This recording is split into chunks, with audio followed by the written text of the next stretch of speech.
Santa Claus is coming to town. He knows when you are sleeping. He knows when you're awake. He knows if you have been good or bad. So be good for goodness sake. Santa Claus, Kris Kringle, or St. Nicholas is near and dear in our hearts around Christmas time. But who is Santa Claus and where did he come from? The origins of the Santa Claus legend can be traced back several centuries to a monk named St. Nicholas. St. Nicholas, born around AD 280 in Patara, near Myra in present-day Turkey, was renowned for his piety and benevolence, inspiring numerous legends. According to one well-known story, he selflessly distributed his inherited wealth and devoted his time to aiding the impoverished and sick throughout the countryside. A particularly famous tale recounts how St. Nicholas intervened to rescue 3 destitute sisters from their father's plan to sell them into slavery or prostitution. He provided them with a dowry, enabling them to marry and escape their dire fate. Over time, St. Nicholas earned a reputation as the protector of children and sailors, with his feast day celebrated on December 6th, marking the anniversary of his passing. This day was traditionally considered auspicious for significant purchases or weddings.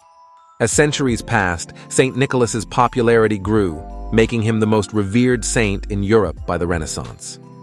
Despite the decline in saint veneration during the Protestant Reformation, St. Nicholas maintained a positive image, particularly in Holland.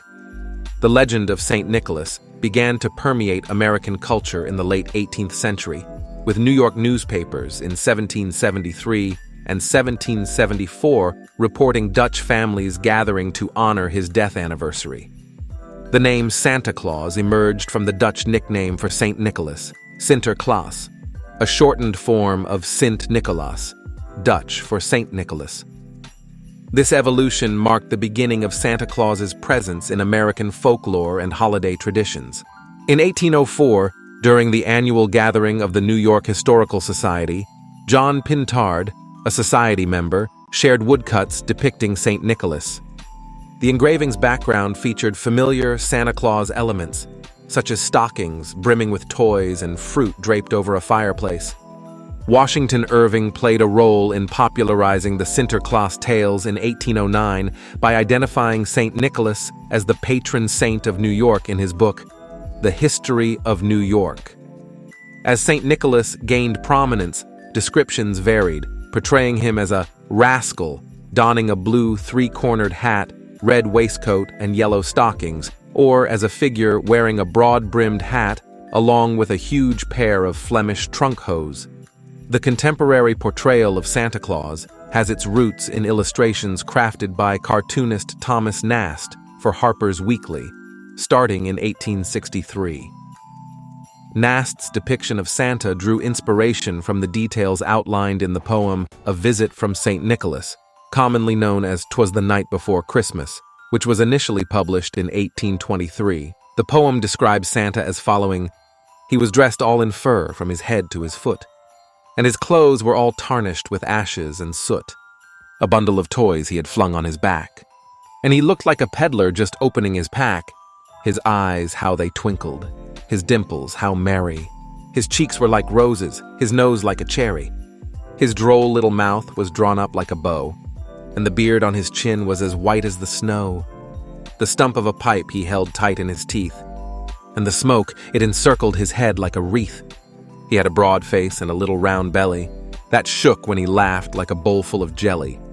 He was chubby and plump, a right jolly old elf." The iconic image of Santa Claus was further refined through the widely recognized advertisements created for the Coca-Cola Company from 1931 by illustrator Haddon Sundblom. Sundblom's rendition featured a plump, white-bearded man adorned in a red suit with a black belt, white fur trim, black boots, and a soft red cap. Santa Claus journeyed across the seas to England, Ireland, and Scotland around the 1850s, merging seamlessly with the figure of Father Christmas. This fusion eclipsed various customs linked to St. Nicholas and Sinterklaas in different European regions.